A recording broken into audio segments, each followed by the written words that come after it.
just before we have our second presenter here, we do have a visitor in the crowd here, the Warden of the County, Tom Bain, and Mayor of Lakeshore. Welcome, sir. Now we're having Melanie.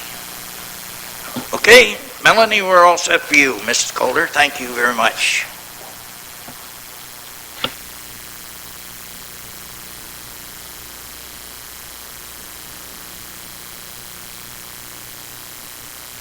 Now is it on? I am here tonight to speak in favor of the animal bylaw, the consolidated animal bylaw that's before you. Most of the sections, I believe that Donna has done a great job of consolidating your existing animal bylaws and updating them, and I think she's explained them well. So I'm going to confine my remarks to the new section on keeping of pets. To answer a couple of questions that you may have, there is a provision that's including a responsibility to care for your animals properly. And some of you may be thinking, well, there's already other legislation, so why would we need this in our bylaw? But the reality is that having these in a municipal bylaw make them much easier to enforce and make them much more accessible in a lot of situations. So there may be situations where laying provincial or federal criminal code charges may not be appropriate, but certainly laying bylaw charges would be. And this does also leave the option to your animal control officer to lay charges, whereas currently under the OSPCA Act it would have to be our officers at the Humane Society or the police. So I don't believe this is a duplicative bylaw. I believe this is something that adds to what's there and puts another tool in the toolbox of welfare and enforcement officials. The section on tethering, as representative of the Humane Society, of course I find that tethering an animal and continuously leaving a dog tied out 24/7 for their life is extremely inhumane. Given that dogs are pack animals, they need a social interaction with either people or members of their pack in order to have any kind of quality of life. But this is not just something that's a humane issue. In fact, the U.S. Department of Agriculture has stated that continuous confinement of dogs by a tether is inhumane. So this is not just a humane issue, or it's not just humane societies that believe it's inhumane. It's a U.S. government agency that said that as well. But even if you're not concerned about the welfare of the bylaws of the dogs in your municipality, even if that's not the primary purpose, the benefit of this is you're also helping to ensure that your municipality is providing a better quality of life for your residents. If a dog is tied up, chained up outside for 24 hours a day or even for extended periods of time, they're more likely to bark. They're more likely to cause nuisance issues with their neighbors. And so by restricting tethering, you're going to be minimizing and reducing those issues and those concerns that need to be dealt with. And as well, you're also increasing the safety of your residents. There's in another municipality where such a bylaw was implemented, they had found that 51% of dog bites were from dogs who were confined on chains or who had been chained and broken loose. The Centers for Disease Control had, in a 1991 study, found that chained dogs were 2.8 times more likely to attack than dogs who were not tethered. And finally, also the Centers for Disease Control found that of 50 children aged 1 or older who were killed by dogs in the U.S. during a 10-year period, 28%, so a quarter of them, had wandered too close to a chained dog. So chaining dogs is not just a welfare issue, it's a community safety issue, and by limiting the time that dogs are on chains, you're not only improving the welfare of dogs, but you're also increasing the safety of your community.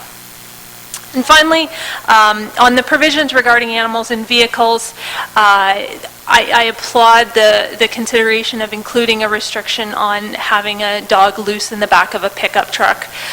This is something that seems so natural, but yet it's so easy for it to go terribly wrong. All it takes is one quick stop and a dog can be seriously injured or killed. And again, you're also looking at safety issues because when that happens, you're impacting other vehicles on the road as well.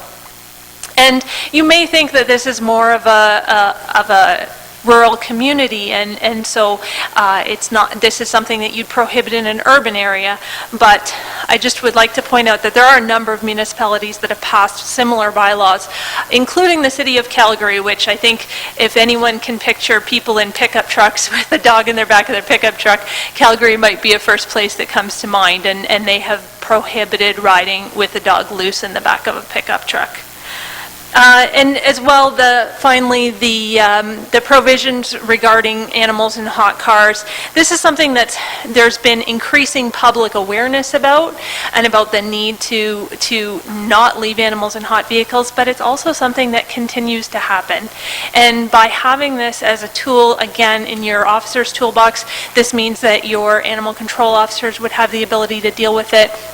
And it also just provides another tool where you might not want to charge someone provincially with causing distress to an animal, but there may be a situation where providing a bylaw charge would be appropriate. So I do believe that these provisions are really beneficial both for the animals of your community as well as the residents of your community, and I strongly encourage you on behalf of the Humane Society to support it. Thank you very much, young lady. Any comments or questions from council members? Councilor Scott.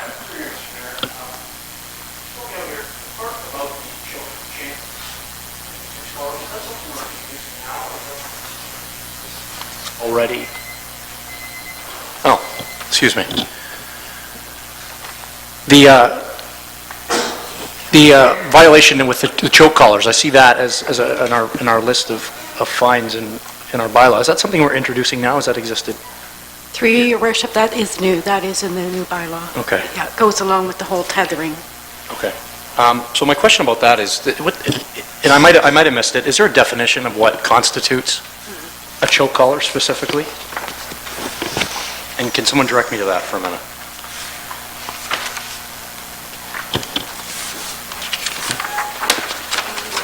Through you, Your Worship, if I may, it's in the definitions on page 2 of the bylaw. It defines choke collar, choke chain, or prong collar means a collar that inflicts pain or discomfort on an animal when the collar is pulled. Okay, that's on page 2? On page 2. Okay, give me a second here, please.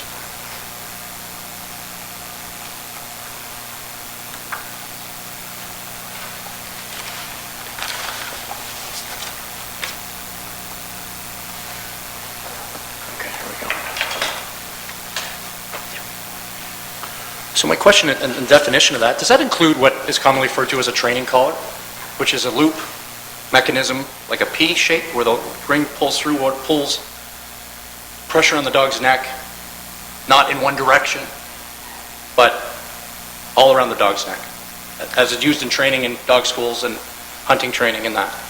Would that constitute a choke collar? That would normally be considered a choke collar. Just to clarify, or at least my understanding is that the section regarding choke collars or restricting them is restricting tethering a dog on one of these collars. Okay, so that's... So not restricting them for training Okay, so purposes. nothing to do with training and walking or anything like that? No. Okay, I want to make that clear.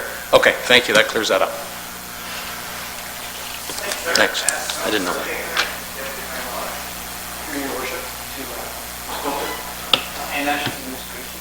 Thank you. I have a number of, what's really nice about having this consolidated bylaw, it's good because it puts everything together. And I think the work that's been done with this is fantastic. We need to put this together because we have a lot of separate bylaws. But it also gives us the opportunity to kind of relook at this. And while we're putting this together, it has opened up and provided new language to these various bylaws. So in reviewing the articles in this bylaw, there's a number of them, and I'm going to submit my questions and concerns with them, so I won't take all evening, but there's a couple of them that I do want to bring up that I'll point to them by article and maybe get some comments, both from Ms. Coulter and both from administration on this. So I guess the first one I want to look at would be 3.04.2, which talks about temporary fostering. Temporary fostering, where we have a bylaw that says that you can have up to three animals in a residence, I believe. So temporarily fostering says that you can be a fostering individual while you're under the direction or a letter from, let's say, it could be the Humane Society or some other organization. But I'd like to see the language in there because this does not inform a neighbor or abutting neighbors to notify them that you're going to have a temporarily more than 3 dogs. You could have as many dogs, I guess, as the temporarily fostering would allow based on a letter from the Humane Society, because it's really kind of a shelter until you find a place for it if there's an overflow. So I would like to see in there, under 3.04.2, is some kind of a mechanism that would notify the abutting neighbors and also put provisions in there for a minimum distance separation, so that if if your house if it's in an urban area, you need to notify residents within certain distance, because they would like to know that all of a sudden somebody has the ability to foster more than 3 dogs, and they don't notify about it. So that way they're going to be notified. So that's something we should take a look at as well.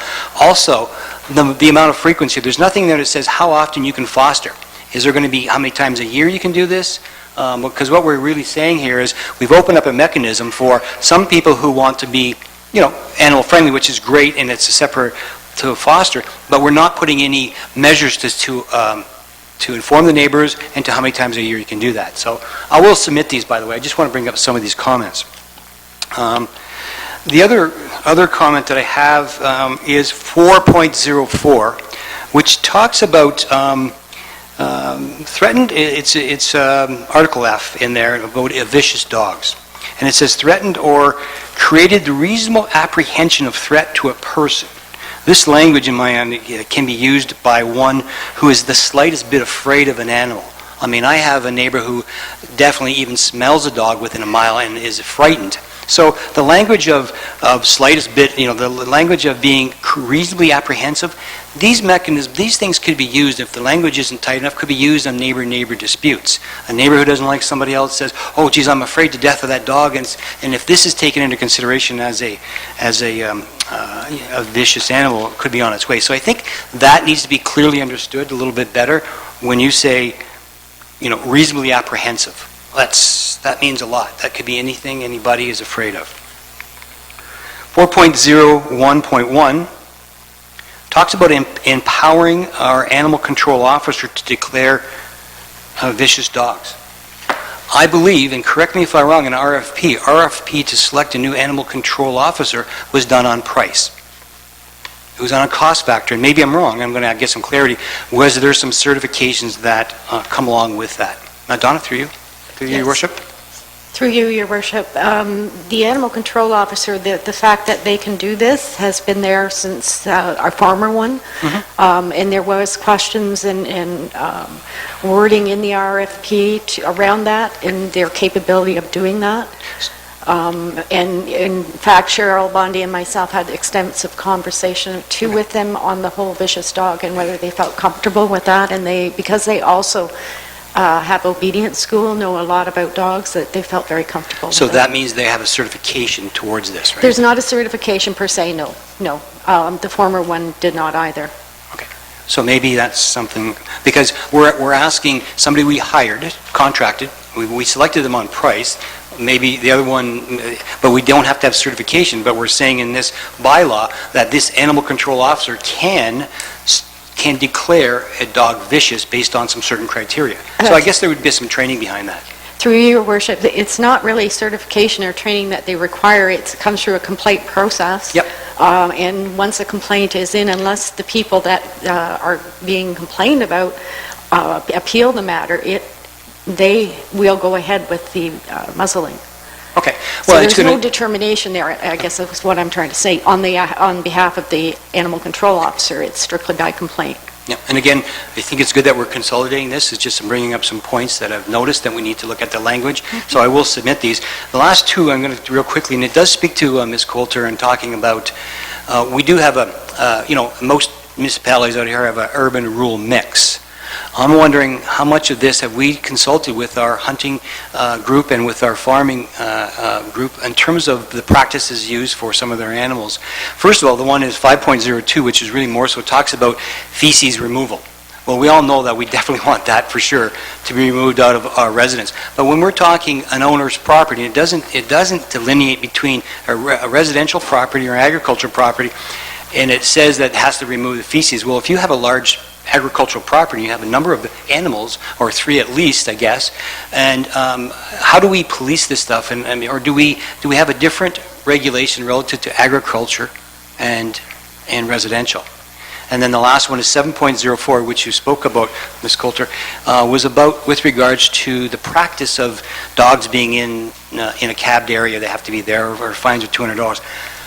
How much of this have we talked with our farming community? Because I know that in the use of their farming practices, whether they're chasing, predatory animals away from some of their whether they be cows or other types of crops, these dogs are in the back of their truck. I see that, and I know that. Are we really policing our different practices in terms of farming? I mean, how much of this have we been consulting with them? Because you made a point that Calgary has impact, but Calgary is a city. We are also an urban and a rural mix, so we need to take that in consideration. So I think, while I believe in generality the bylaw and its consolidated effort is good, I think we should review the language, and I'm glad this is only our first and second reading, so these comments can go back. And my last comment, we are looking at our smoking bylaws and things of that nature. How much of the public has been involved in this? I mean, I know we got some emails today about this last minute. Some were concerned about this, the issue of the tying up your dog for longer than 2 hours, issues like that. I know that those are certain regulations in the United States. How much of that have we consulted with our different types of environment, urban and rural? Ms. Coulter, that's number one, if we can ask, and then I'll ask Donna to follow up. Okay. The bylaws on tethering, laws on tethering exist in a number of different states, a number of different provinces. So they're quite widespread in BC and municipalities of a variety of sizes, so urban, rural areas, or ones with a mixture of both. I have a list of areas where chaining is entirely prohibited, and there definitely are some urban and rural areas as well. Similar, the rules on dogs in pickup trucks, that's actually something else that BC, a number of municipalities in BC have passed bylaws, and those are various size municipalities. Doesn't mean you can't have a dog in the back of your pickup. It means they have to be confined safely. So it says that they can still be in a crate in the back of a pickup truck, which is safer for the dog, safer for the people traveling with the dog. So I do believe that this is not something that is terribly unique if you look at across North America at a lot of these bylaws that have been passed. It is more unique in Ontario. There's been fewer of those bylaws passed, but certainly if you look across Canada and across North America, quite a large number of municipalities have passed similar bylaws to this one. Okay, thank you. Thank you, sir. Deputy And Mayor. I'll submit these questions then, okay? Thank you, sir. Deputy Mayor Malash? Thank you, through you, Your Worship. I too think that in general, it's nice to have this bylaw.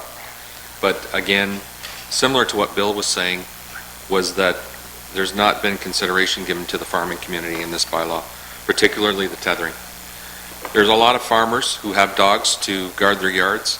They're out in the middle of nowhere with no streetlights. It's dark at night. You cannot tell whether there's somebody in the yard or not. By having a dog out in the yard, that's basically your alarm system, that you don't have somebody walking into your barn stealing your livestock, or another animal coming in eating your livestock.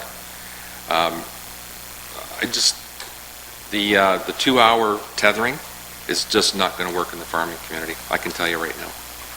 And Melanie, I know you're saying that there's other spots that they've passed this bylaw. If they have, I can tell you right now they're violating it quite a bit, if there's other spots, because that's just not the way the farming community works. A lot of these, I'll give you for instance, my in-laws, greatest people you can find on the earth. They have a dog that they love, but they're farming people. They do not bring their dog in the house. They have a warm spot in their barn for the dog to live, and free through the day. Pack of bicycles go by this one day. The dog can't stand the whirring sound. Runs out on the road, knocks 36 bicycles over sideways. They're all riding so close, they all fell. huge insurance cost. They have to keep their dog tied now because of it. They cannot get insurance on their home, or they have to put the dog down. So what's their choice? So are we saying that rather than having them tether their dog so that they can keep it on the property, that they have to put their dog down? And this is just one instance. I know a lot of farmers have their dogs tethered at night, through the night, so that they don't roam or don't take off, but during the day that they're not tethered. So that's just one aspect. I just really believe that if we do pass this bylaw, it'll be violated continuously in rural Essex. So I have that's the one concern that I have.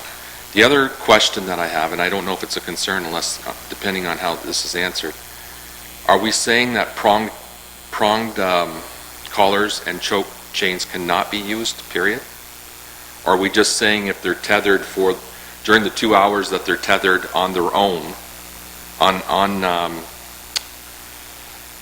not with a person? Like if you're walking a dog with a pronged collar, is that allowed? Through you, Your Worship, this only relates to tethering. This is only when they're tethered on their own. This Okay. is not when you're walking or training a dog. Okay, perfect. That's what I needed to know. So that's just the one point I want to make. It's for the farming community. I really don't think that this is going to work. We have to look at doing something else here. Those dogs are there for protection of property. They love their dogs just the same, but they're there for a different reason. And it's no different than, I mean, how far do we want to go with other animals? We're talking about dogs right now, but there's a lot of farmers who have cows, and they have electric fences around their pastures so the cows don't go through the fences all the time. Is that humane or is that inhumane? Horses, when you ride a horse, you've got a bit in their mouth. You're pulling and constraining them as well. Can't be very comfortable, but we do it. That's just part of life. So I'm just saying, with this tethering, I believe that we have to really take a look at that for our community anyway. Thanks. Thank you, sir. Anyone else? Councillor Bondy. Thank you. I'd like to thank you, Melanie, for coming out, and to thank Donna for all her hard work on this bylaw. It's great, and it cleans up 4 animal control bylaws and puts them all into one. I agree. Let's tweak the tethering. I think the tethering component was put in there to kind of give us a mechanism for the dog owners that tether their dogs 24 hours a day, 365 days a year. And we all know 1 or 2 of those. It's not to punish a farmer that wants to keep his dog on his property or his guard dog. It's to really get those cases of animal abuse, where the province isn't always, it's not always convenient to get the provincial laws to come down and to enforce this. So it might be nice to have that tool in our toolkit for our animal control officer or for our bylaw enforcers in the cases where there is abuse. And I've seen dogs tethered in Harrow Centre on a walk and tethered in their backyard and given a freezer to sleep into. And, pretty ingenious, actually, because the freezer's pretty warm. So a hole is cut in the freezer, the dog is tethered, it's a small dog, every single day. I can walk my kids to school and I can see it every single day. This bylaw isn't because of Sherry Bondi, though, either, right? It's not because of the freezer dog. So it's just part of the package.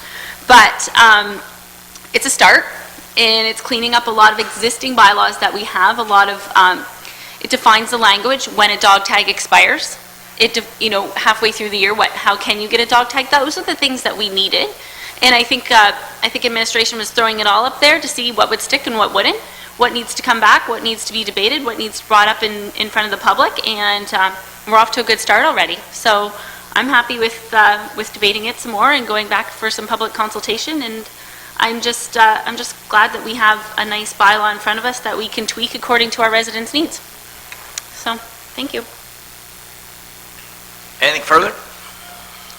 I'd like to thank you, Melanie, for being here this evening, giving us your input, and I would recommend that the Corporate Services Report 2013-32 entitled Animal Care and Control Bylaw be received, and bylaw number 1236 being a bylaw to regulate, license, and control animals within the municipal boundaries of the town of Essex, receive first and second reading by council, subject to any changes desired by council. Looking for a mover? Oh, okay. Well, that was the first thing. No. Okay, we're looking for a receipt of Melanie's presentation. Councilor Baker, Councilor Scott, all in favor of the motion? Motion carried. Okay, your question, sir? The question was, you're asking us to move the first and second reading of this. Is that with changes, or how are we going to? Changes to be made now, like later. Later, This of is course. reading first and second. Now you have the opportunity to make changes to this report. Correct, that'll be for the next report. Yeah. Oh, and we can postpone, she says, the first and second readings if we wish. We don't have to do that tonight. But I guess what we're trying to talk about tonight, we're looking at accommodating some discussion for new Yes. language, and that's what we really want to go to the next Yep. stage. Is that correct? Exactly. So by doing first and second reading, we still have that option. We will have that opportunity to look at either public consultations or providing those changes. Yep, that's in the motion, Yep. subject to change. Yep. Future. Did we get a motion to move that? So we need a motion to accept this as presented with changes made in the future. Motion is to receive first and second reading, correct? Yes. That's the motion. Yep. Okay, question? Question about the process here, I just want to make sure.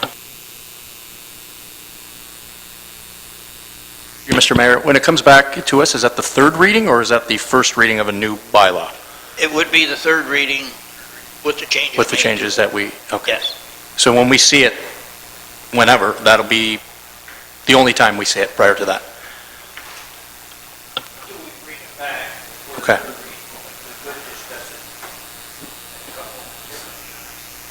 Okay.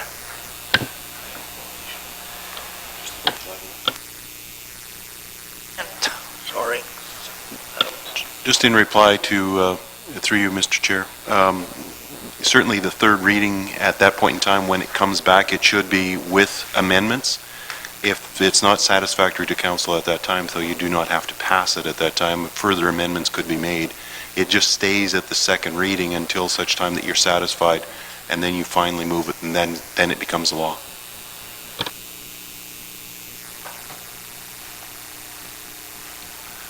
So we're still looking for a mover. Deputy Mayor Malas, Councilor Baker. Any questions? All in favor of the motion? Motion carries. Thank you very much.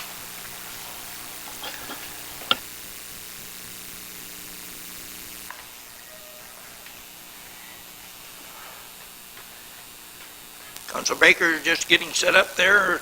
Next presentation, Association of Municipalities of Ontario Conference presentation by Councilor Baker. Thank you, Your Worship. I won't take too long. I'll just give it a high-level overview. As you're aware, we go to a variety of different conferences throughout the year. Some of us, we share our responsibilities, but I'll just give you my brief overview in terms of reporting back to Council on my attendance at the recent AMO conference, which took place in August of this year. So, I mean, the discussion has always been, when we look at the benefits of going to any of these conferences, but going to AMO in particular in this case, we always, we have been discussing calculating the, expenses, benefits against attending a conference. And so, the idea here is to inform our residents, our administration, and the rest of council as to what we pick up, what we learn, and what we can share with everybody else. And this is a quote right from the AMO handbook when we said that some may question the merits of going to these conferences, while others will criticize those who may miss the opportunity to go there, to learn, to advance interest in their communities. And getting the most out of the AMO conference starts by understanding the conference benefits. So that's what we want to do here. So AMO overall is probably the foremost conference and educational opportunities for the municipalities and governments. Excuse me. Excuse me. Councillor Vokes, just hang, please. Under council. Excuse me. Told to me is a presentation about anal, not the benefits and pros and cons of attending a conference. Okay. That was in council discussion. Councillor Vokes, next time you speak, I would ask that you come through me, and you will use your microphone, please. Excuse me, sir, I'm going to explain it to you. I'm going to explain it to you. We all know what to do. I'm not that Councillor Vokes, the gentleman is on the agenda as a presenter, Channel 6. We don't know what the intent was, sir. He has the floor for 5 minutes, and we're going to listen to him. So if we can start the clock again, we'll give you 5 minutes, sir. So thank you for that, because that segues into the next part, is to set up the fact that what we learned when we go there. So while I'll do this for the benefit of the rest of council that want to stay, there's more than 18 conferences that sessions were held at this municipal sector in terms of AMO at this section. It provided us unique knowledge, different needs, new trends. We were able to learn new trends and new ideas, what's happening, learn best practices as well, and what emerging issues are coming up. We all know what those are lately. We've talked about them, the emerging issues of smoking in our municipality. We have a lot of things that are coming up. So it gives us tools and things to be able to learn. So in terms of that, I want to speak to what I did when I was there, and along with some of my colleagues. I attended 14 conference sessions, which included the Ottawa Cycle Tour for bike-friendly community design, and there were actually 6 speakers that were included in these 14 sessions. Now, we also have some good regional participation. You can see there some of our colleagues from the county, and even our Deputy Mayor Melange was there, and we were all working in the vendor circle quite a bit, so we learned a lot from that as well. Now, these are the actual schedules in terms of what I attended, and that's what I'm reporting on, is what I went to. And these are all the 14 various different sessions I went to, and I'll get into a little more detail, high-level detail. So you can see my schedule, as long as with our other councils, we're quite busy during the conference. And on Sunday, I finished off with a breakfast. On Monday, in the morning, we opened up with listening to the MO president open up the sessions, and we listened to retired Colonel Chris Hadfield. This was very inspirational. It was an unbelievable speaker. He brought a lot of inspiration on terms of being able to move forward and on your dreams and what you want to accomplish. It was excellent session. Then later on in the morning, we listened to the Premier speak in terms of what the position of the province is, and we broke away into various different luncheons, which there's a number of different caucuses, and we were in the small urban caucus, and we worked on that. That one was in particular with natural gas in your community. Later on the day, at 1:30, attended the continuous improvement for LDCs. This is a very important one, and I brought back a lot of documents, which I'll get to in a minute. Because of our ownership in Elk, it's very important to know what's happening coming up in terms of some consolidations and looking forward in what's happening with LDCs and some consolidation. So there was some very good value in this particular seminar, and I brought back some other documents with me. Later on in the day, we listened to the Conservative leader, Tim Hudak, and later on to the NDP leader, Andrea Horvath. So it was a very valuable day. On Tuesday in the morning, we started off with a breakfast session on wastewater management, which was very informative, and I'll get to some of the detail in a second. Later on, we talked about the new state of municipal infrastructure. This was very valuable in the fact that currently what's coming up right now in terms of the new funding rounds, which we have to be shovel-ready. I think what I've brought back, and you'll see in a few minutes, some tools that will be available for administration and council as well. And then later on in that morning, we attended what was called the Integrating Tools for Successful Economic Development. Our CEO, Russ Phillips, was at this particular session as well, and this provided us with a lot of new understanding, good presentations on some community improvement tools, tax increment financing, and some of the other techniques for economic development that other municipalities of our size were doing as well. In the Tuesday sessions at 3 o'clock, we listened to what's called the Bear Pit, and these were where we were able to get up and ask questions with the various different ministers. And I'll wrap it up in a few seconds. And I was able to ask a few questions actually directly with the Premier as well as with the Minister of Health.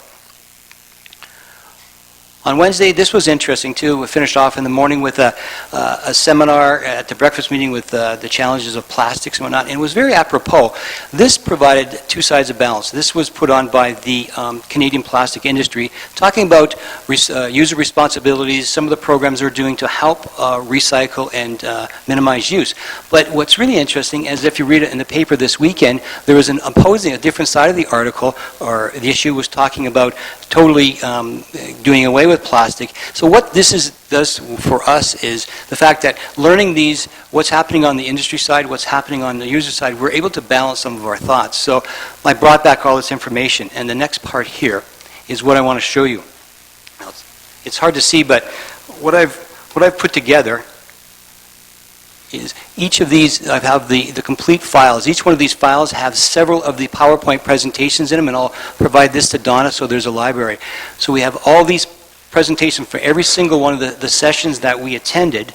I have all the PowerPoint presentations and all the details. So these now become libraries and tools for us to use on every single one of the seminar. So for those who had not been able to go, plus for our administration, these are great tools for us to use. In concluding remarks, participating, am I done? Okay. Participating in conferences assists council in advancing our awareness and knowledge. And as elected official, we are elected to represent our residents and learn and collaborate and obtain the knowledge, much knowledge that enables us to, seek best practices, understand emerging issues, and for economic, social, and our infrastructure and development. So it definitely is very valuable. Learning and collaborating and using this knowledge ensures we are working hard with the residents to make informed decisions. So the value is there. These tools, I'll make sure that Donna, you receive the files and all the presentations, and all you have to do is put them on the major drive, and they're available for everybody. Okay, thank you. If there's any questions? Any questions of the Councillor Vokes? I got no questions, but when the time's right, I'm going to ask that the council discussions that I have is brought forward to discuss hinging off of this presentation, please. So I think just one final comment based on that. We were asked to report about our attendance. So that's what we were doing tonight in terms of my conference. So those who, wish to debate that, that's fine, but we're just bringing back the value of the conferences. So thank you. Any further questions? Motion received. Councillor Bondi, Councillor Bowman, any questions? All in favor of the motion? Motion carries.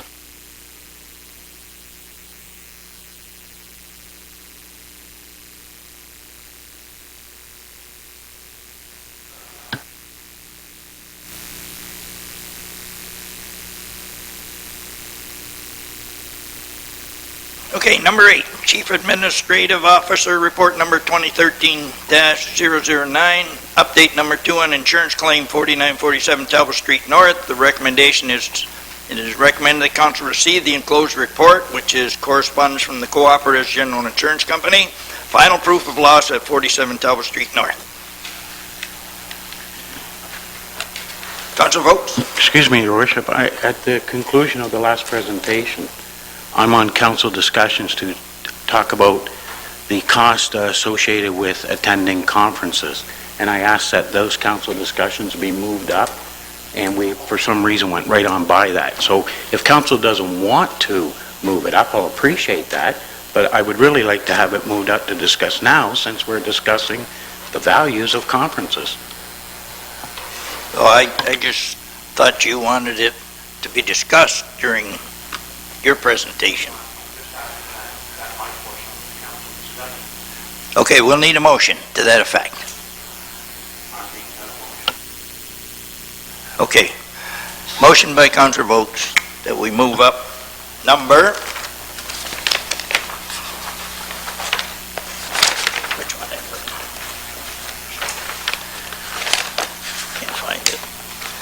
council discussions under Randy Vokes' 13A, okay, 13A. Motion's been made and supported by Councillor Bondi to move it up. Question. Question to the motion. Through your worship, I'm just wondering if there are other people in the audience who have been, are waiting for some other things. Are we going to interrupt the attendance of some of the other members? Is there some, are we holding them up in terms of their time?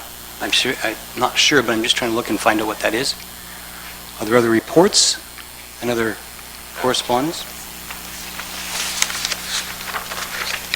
Does anybody have what those are?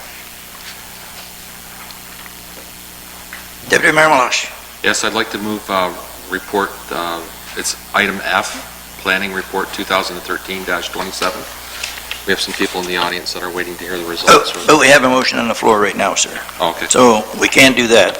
Yep. And anything else to this motion? I would just like to say, I'm going to vote against moving, against Councillor Vokes' motion, just for that simple reason right there. You're the first one to speak, you want to move up F, and then someone might want to move up whatever. But we can do that. Like I'm just saying, I won't be supporting that because it's on the agenda, and rather than jump from here to there, I'm happy with this one. So, and I probably should have left my chair, seeing as how I might be influencing other people, but I'm sorry for that. Okay, anything further to Councillor Vokes' motion? Councillor Scott. I'm going to support it only because we've done this before, tying things together that are related, so let's let that out. Okay. Okay, any other further questions? All in favor of the motion? Bill, your hand was up? Yep, okay. Opposed? Motion carries.